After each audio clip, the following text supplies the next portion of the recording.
Nah, Assalamualaikum warahmatullahi wabarakatuh. Perkenalkan, saya Lutfiana Mahrurin Abadi dengan NPM 2308 1010 135.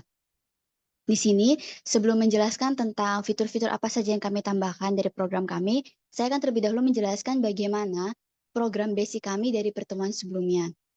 Nah, dari pertemuan sebelumnya itu kami diberikan data statistik pendaftaran 9 SMA PPDB Jatim dari tahun 2018. Kemudian di situ berisi nama sekolah, jumlah pilihan 1, jumlah pilihan 2, nilai minimal diterima, dan nilai maksimal diterima. Kemudian kami diminta untuk menyimpan data dalam bentuk array, menampilkannya dalam visual tabel, dan menampilkan data PPDB dari sekolah tertentu saja. Nah, kurang lebih programnya adalah seperti ini. Nah, di sini nama data sekolahnya kami simpan dalam array. Lalu ketika di run itu akan seperti ini. Nah, di sini daftar nama sekolahnya tersimpan dalam visual tabel. Lalu menampilkan data sekolah PPDB yang dipilih. Negeri 2. Nah, tampilannya akan seperti ini. Program basic kami hanya menunjukkan ini saja. Nah, di program yang baru, kami menambahkan beberapa fitur.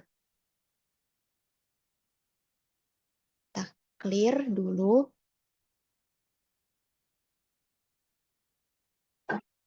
Nah, pertama-tama di bagian saya, fitur pertama yang ditambahkan adalah fitur menu. Meskipun terlihat sepele, sebenarnya fitur ini sangat penting karena fitur ini nantinya akan menampung dan membantu menampilkan fitur-fitur lain yang dibuat oleh teman saya untuk ditampilkan kepada user sehingga user lebih mudah menggunakan fitur-fitur tersebut. Nah, di fitur menu ini pertama-tama itu ada variabel pilih menu, kemudian kami menggunakan looping while dengan nilai true. Kenapa nilai true? Ini tuh agar fitur pilihan menu ini itu terus berlooping hingga hingga hingga exit nanti untuk menutup program. Nah, dalam fitur pilih menu ini kami menggunakan fungsi switch dan case. Switch case ini nanti akan ada 6 case yang berisi fitur-fitur dari teman saya. Nah, case pertama ini akan muncul ketika user memasukkan input angka 1, maka akan terpanggil fungsi untuk show all data, untuk menunjukkan semua data yang kami simpan dalam array sebelumnya. Nah, kemudian ketika user memasukkan input angka 2, akan terpanggil fungsi ini, itu fungsi untuk menyimpan data baru ke dalam file ini, ke dalam program kami. Nah, lalu ketika user memasukkan input angka 3 akan memanggil case ketiga, memanggil fungsi ini, itu akan memanggil fitur untuk menampilkan data dari beberapa sekolah sekaligus, tetapi bukan semua data sekolah. Lalu, ketika user memasukkan input angka 4, maka akan terpanggil fitur delete school data. Nah, fungsinya ada di sini.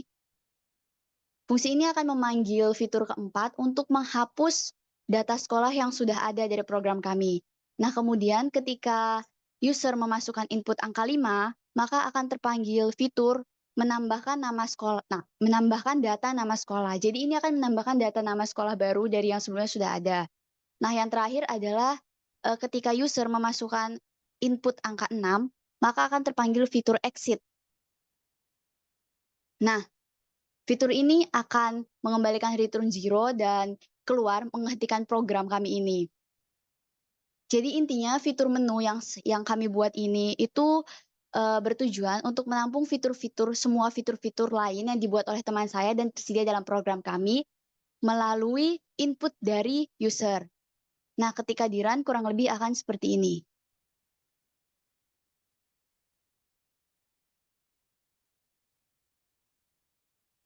Nah, jadi sebelumnya ketika di run itu kan akan langsung muncul daftar 9 sekolah. Kemudian kami disuruh user diminta memasukkan nama satu sekolah, lalu akan muncul data sekolah tersebut. Nah, di versi baru ini setelah ditambahkan fitur menu, maka akan muncul menu pilihan ini.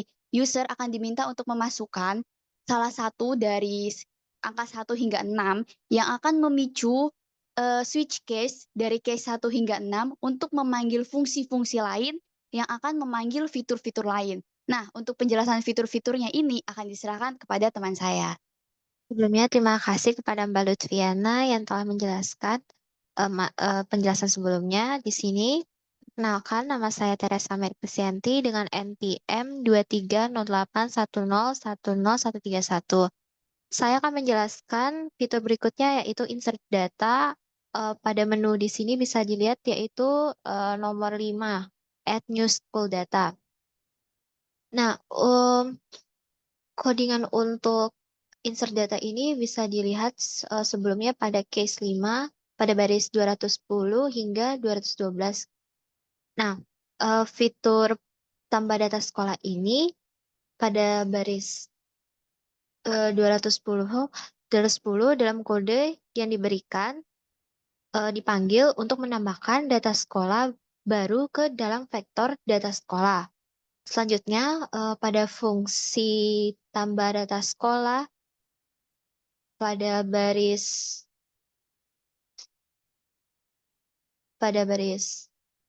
mulai dari baris 84 ini,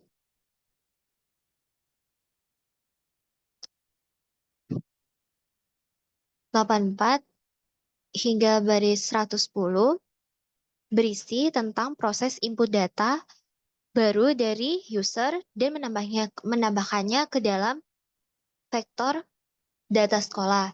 Jadi ada masukkan nama sekolah, masukkan pilihan pertama, pilihan kedua, nilai maksimum, dan nilai minimum. Mari kita akan mencobanya. Di sini berarti kita pencet nomor 5, enter. Di sini saya akan masukkan nomor sekolah itu yaitu nomor 3. Nama sekolah yang saya akan masukkan yaitu SMK 1 Surabaya. Dengan pilihan pertamanya yaitu 555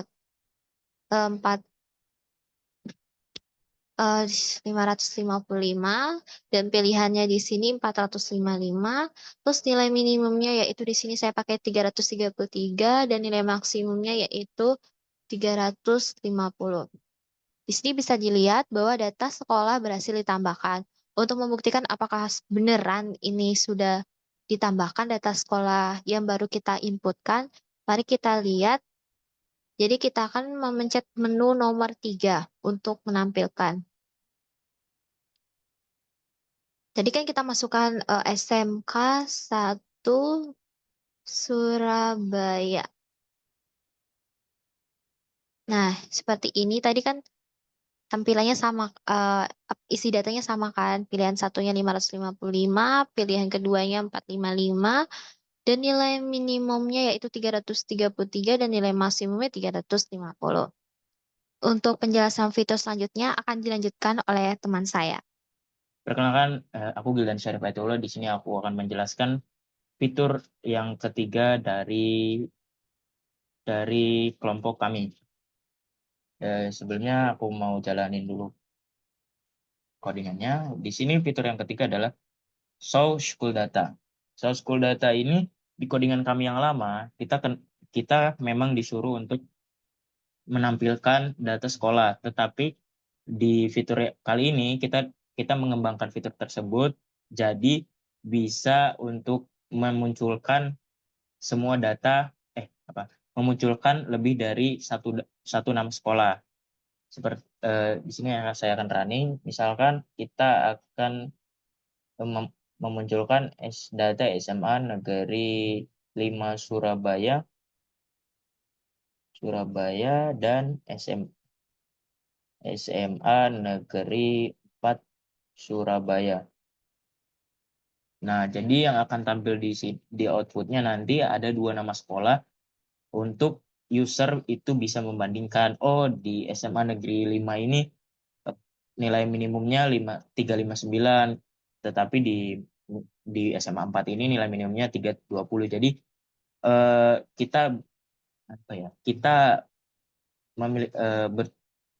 tujuan kita memiliki fungsi ini agar si pengguna itu bisa membandingkan lebih dari satu data sekolah gitu. Kemudian Di sini kita akan menjelaskan codingannya. Codingannya ada di case 3 ini. Di sini ada bool back to menu, false, while. Nah, di fungsi ini nantinya akan berfungsi sebagai looping fiturnya. Di sini ada string, input nama sekolah, kemudian ada cout, nanti akan muncul output, masukkan nama sekolah yang dipilih, nah, pisahkan dengan koma, ketik back untuk kembali, get line, chain, input nama sekolah. Nah, ini looping yang ini, input nama sekolah. Jika user menginput back, itu akan back to menu. Nah, kemudian ada string stem, input nama sekolah, string nama sekolah, vektor, string nama sekolah, list. Di sini ada looping lagi, while, getLine, ss nama sekolah list, pushback nama sekolah. Vektor sekolah terpilih list, pilih sekolah, data sekolah, ini nama sekolah. Di sini ada if sekolah terpilih list. Di sini if di sini berfungsi untuk mengecek apakah sekolah yang diinput oleh pengguna itu ada dalam list yang data yang kita punya itu. Kalau misalkan tidak kosong, itu nanti ada output ya ada output berupa visual tabel gitu. Visual tabel nama sekolah, kemudian pilihan 1, pilihan 2, nilai max, nilai min. Kemudian di sini ada else cout jika nama sekolah yang diinput pengguna itu tidak ada di list, maka akan keluar output nama sekolah dengan nama yang dimasukkan itu tidak ditemukan. Dan di sini ada fungsi break. Di sini saya akan menjelaskan fungsi bool ini. Nah, di sini kita misalkan pilih data 3. Nah, jika pengguna salah memasukkan nama, nah misalkan SMA negeri ya, bukan negeri 3 Surabaya. Nah, di sini pengguna tidak langsung dikembalikan ke menu utama, melainkan akan tetap di dalam menu show school data ini sampai pengguna berhasil memasukkan nama sekolah dengan benar atau pengguna mau kembali dengan mengetik back. Nah, seperti ini. Bagaimana jika ini dihapus? Jika ini dihapus, dan if yang ini juga dihapus, nah, kita ini dulu, kita exit dulu. Kita run lagi. Maaf. Ininya. Nah, save. Kita run.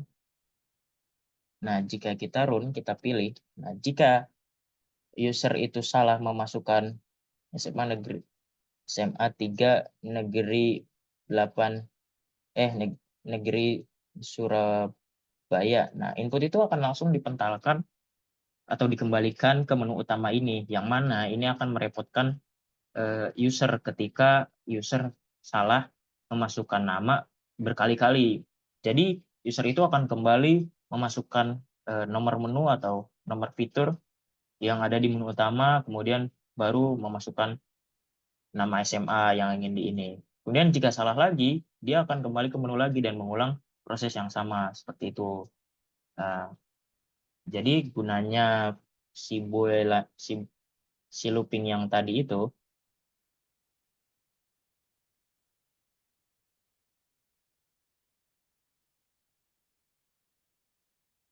nah, looping yang ini tadi, kita exit dulu, kita running lagi.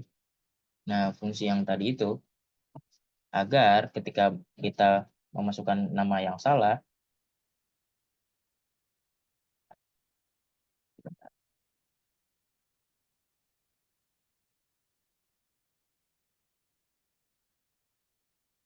oh ya, kita belum save.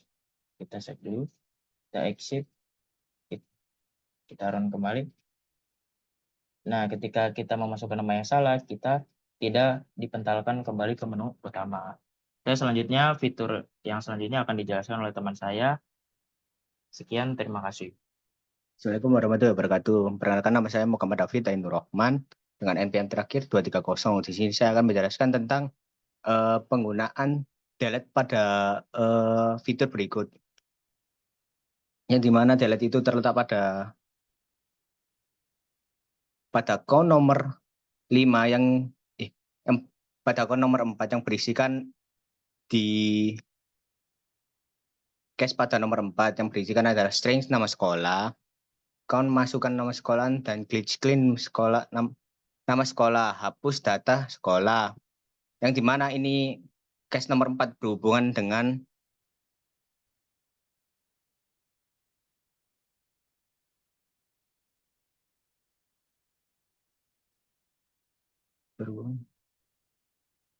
berhubungan pada line nomor 68 yang berisikan void hapus sekolah, vektor sekolah, data sekolah, cost string nama sekolah yang dimulai dari auto it ini berfungsi sebagai untuk menandai nama sekolah yang akan dihapus, yang dimana jika if it nama sekolah cocok dalam data sekolah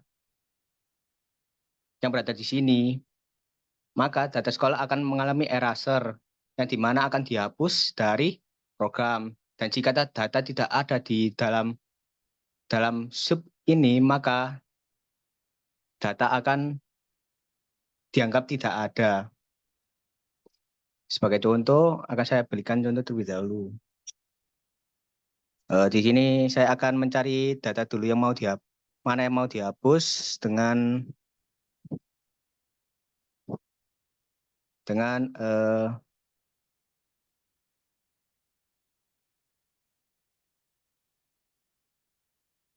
mencari data terlebih dahulu.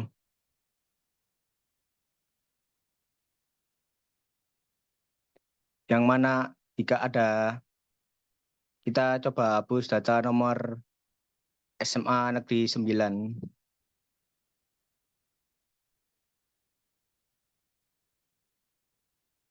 Di sini kita akan memasukkan nama sekolah yang akan kita hapus.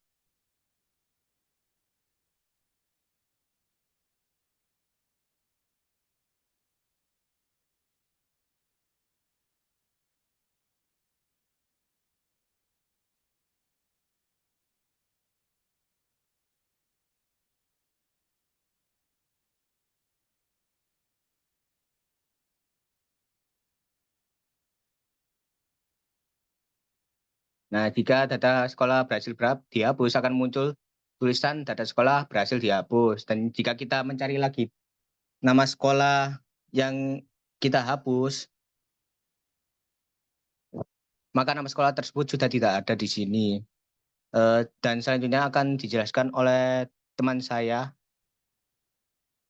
Jadi Assalamualaikum warahmatullahi wabarakatuh. Perkenalkan nama saya Ditya Firmansyah Wijaya dengan NPM belakangnya 83. Jadi di sini saya akan menjelaskan tentang yaitu sebuah fungsi di mana kita mempunyai menu, yaitu tadi itu yang ini, yang save data to file. Jadi kayak si user itu bisa nyimpen datanya dalam bentuk file .txt. Jadi misalkan pada kayak studi kasus MySQL itu tuh biasanya user itu dapat menyimpan dalam suatu file Excel gitu loh, seperti itu. Kayak misalnya kayak di dalam suatu perusahaan itu dapat berbagi file, berbagi folder semacam gitu. Kalau ini dalam konteksnya itu file, jadi kita tuh dapat get filenya dalam bentuk suatu teks. Jadi seperti itu. Ya hampir-hampir mirip kayak database-nya MySQL lah. Tapi di sini kita bikin fiturnya itu di dalam C++ ya. Oke, jadi kita langsung aja. Yaitu di sini kita punya fungsi yaitu void simpan data ke file. Itu namanya fungsinya itu seperti itu. Nah, di sini void itu menunjukkan bahwa fungsi ini tuh nggak mengambilkan nilai apapun ya. Kemudian di sini simpan data ke file itu sebagai nama fungsinya dia. Kemudian di sini itu dia ada kayak suatu parameter, di mana parameter pertama itu adalah referensi konstanta ya di sini, yaitu ke sebuah vektor yang berisi objek-objek dari tipe data ya tipe sekolah. Sorry. Yang tipe sekolah itu yang ini, yang struct tadi itu. Kemudian di sini tuh kayak di parameter selanjutnya itu nama file itu nanti ini kan parameter ya. Tadi kita masukkannya dulu di argumennya dia. Nanti itu. Nah, sekarang untuk selanjutnya yaitu ini pembahasan vektor dulu ya. Jadi vektor itu adalah sebuah template dari standar template library ya, yaitu yang digunakan untuk menyimpan kumpulan data. Nah, di sini berarti data yang di dalam vektor tersebut itu tidak akan dirubah lah oleh fungsi ini. Jadi seperti itu. Nah, kemudian di sini tuh ada suatu offstream ya. Nah, di sini offstream yaitu offstream file. Di sini konteksnya adalah nama file. Nah, di sini itu membuat objek offstream. Nah, di sini offstream adalah sebuah objek dengan nama file yang diberikan adalah kelas yang digunakan untuk melakukan operasi output pada file. Nah, di sini konteksnya adalah file. File it's open, memeriksa apakah file berhasil dibuka. Nah, is open. Ini kan ada suatu kayak fungsi gitu kan ya. Adalah sebuah metode dari kelas offstream. Nah, yang mengembalikan nilai true jika berhasil dibuka. Kemudian di sini itu ada loop ya. Di sini const auto kemudian data sekolah. Nah, di sini tuh untuk yang for itu adalah loop yang mengiterasi setiap elemen dalam data sekolah. Kemudian secara otomatis menentukan tipe dari S yang dalam hal ini adalah referensi konstan ke objek sekolah. Jadi kayak S ini kita kayak sekolah, guys. Jadi kayak sekolah, data sekolah, nama sekolah seperti itu. Nah, kemudian yang untuk apa sih namanya? Yang untuk file ini adalah cuma output aja. Yang kemudian untuk file close, nah itu ya buat nutup file setelah selesai menulisnya. Kemudian ini ada suatu kayak kondisi kan. Ini kan tadi ada kondisi ya. Jika file itu dibuka, maka dia akan meng-output lah istilahnya itu seperti ini. Nah, akan nampilkan nama sekolah, pilihan 1, pilihan 2, nilai min, nilai max-nya. Nah, kemudian dia bakal nutup, kemudian ada cout, data berhasil disimpan nama file. Nah, di sini untuk cout-nya itu akan muncul di terminalnya, tapi bukan di bukan di .text-nya nanti. Nah, kemudian di sini ada cout gagal membuka file. Ya, seperti itu. Nah, kalau misalkan emang gagal ya gagal, nanti muncul di terminalnya seperti itu. Nah, di sini kita kan udah punya menu nih yang untuk untuk save data to file. Nah, di sini kan. Nah, terus kita itu bakal manggil si fungsinya ini, save data to file. Jadi kita tuh manggil di sini, simpan data ke file data sekolah, ya kan? Data sekolah itu ya isi datanya sekolahnya, yaitu ini. Data sekolah kita dapat dari sini. Seperti itu. Kemudian data sekolah.txt. Nah, ini Mas, kenapa kok bisa ada data sekolah.txt? Nah, di sini guys. Nah, di sini. Nah, di sini nama file. Nah, jadi di nama file itu ini kan sebagai parameter ya. Nah, itu argumennya itu diisi seperti ini, teman-teman. Data sekolah.txt. Nah, Mas, untuk ini kenapa kok juga harus seperti ini? Kenapa kok manggil fungsi itu lagi? Ya karena kita itu ketika user ini kan ini exit nih, menu kan exit nih. Nah, kalau usernya udah selesai kayak mau keluar, itu otomatisnya si programnya itu bakal nge-save ke ini ke file yang tadi yang kita buat. Nah, sekarang kita bakal buat si filenya ini. Jadi di sini kita run aja buat filenya.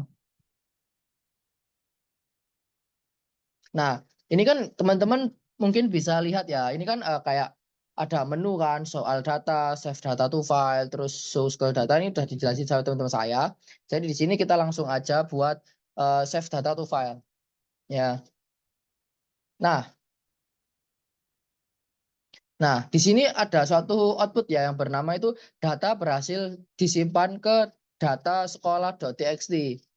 Nah, data sekolah.txt itu adalah si out-nya tadi. Data sekolah, data berhasil. Nah, ini nama file. Nama filenya itu yang tadi, yang suatu argumen tadi loh, teman-teman. Nah, seperti itu. Nah, ini gimana, Mas? Mana, Mas, filenya kok gak ada? Nah, jadi nama filenya itu di sini, teman-teman. Nah, di sini. Nah, datanya itu 9, seperti ini. Nah, mungkin apakah mungkin ada pertanyaan ya, Mas, kalau misalkan saya input terus filenya masuk, apakah bisa? Nah, kita coba. Jadi kita add ya. Ini menunya 5. Kita add nomor sekolahnya mungkin 10. Jadi SMA Negeri 10 Surabaya. Misalkan gitu. Terus masukkan pilihan satunya mungkin 300 ya. 300, pilihan duanya 400. Terus nilai minimumnya itu 85,9 mungkin. Mungkin ini nilai maksimumnya itu 99,9 gitu kan ya. Nah, kita udah nih. Kita udah data sekolah nih berhasil ditambahkan tuh ya. Nah, terus kita itu entry your choice. Ya kita lu lihat save data to file. Kita lihat. Nah, udah nih, data berhasil ditambahkan ke data sekolah.txt. Nah, kita lihat nih di sini. Tuh, SMA Negeri 10 Surabaya. Kan tadi kan gak ada, teman-teman, sebelum kita bikin ini tadi gak ada. Jadi tidak ada. Nah, gini ya. Jadi yang ini fungsi yang menurut saya itu sangat bagus sekali ya. Di mana itu kita itu bisa menyimpan data itu di dalam suatu kayak file gitu loh. Kalau di MySQL kan kita tuh bisa ekspor ke dalam Excel gitu loh, teman-teman. Ekspor ke Excel gitu loh. Nah, jadi kalau kamu mau punya soft file misalkan kayak butuh soft file itu bisa aja sih, seperti itu. Nah, mungkin sekian ya dari kelompok kami.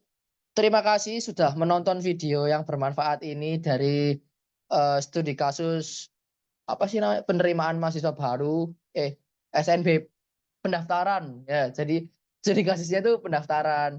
Nah, jadi kenapa sih kok kita harus bikin apa seperti ini ya? Karena kita bakal ke depannya itu kita bakal banyak studi kasus yang lebih rumit lagi. Makanya di sini itu buat referensi aja. Jadi kayak kita itu punya menu soal datanya. Mungkin kalau MySQL kan lebih mudah ya daripada kita bikin C++ seperti ini itu bikin fungsi, bikin segala macam. MySQL itu lebih mudah bikin pakai select bintang from data schools, segala macam. Ini kan bisa kayak insert, kemudian bisa delete form segala macam. Misalkan ini kalau select bintang apa gitu, lebih mudah kan pakai itu. Ya mungkin ini buat belajar aja gimana caranya kita bikin sebuah fitur, karena nanti bikin sebuah fitur pada web atau mobile itu bakal lebih susah. Jadi terima kasih. Untuk kelompok 1, terima kasih. Setelah perjuangan yang banyak ya, kita membuat program yang seperti ini, yaitu apresiasi teman-teman, karena kita sudah membuat program yang sesuai. Jadi kita tutup saja untuk materi pendaftaran PPDB hari ini itu. Assalamualaikum warahmatullahi wabarakatuh. Swastiastu. Sekian dari kami. Terima kasih. Bye-bye.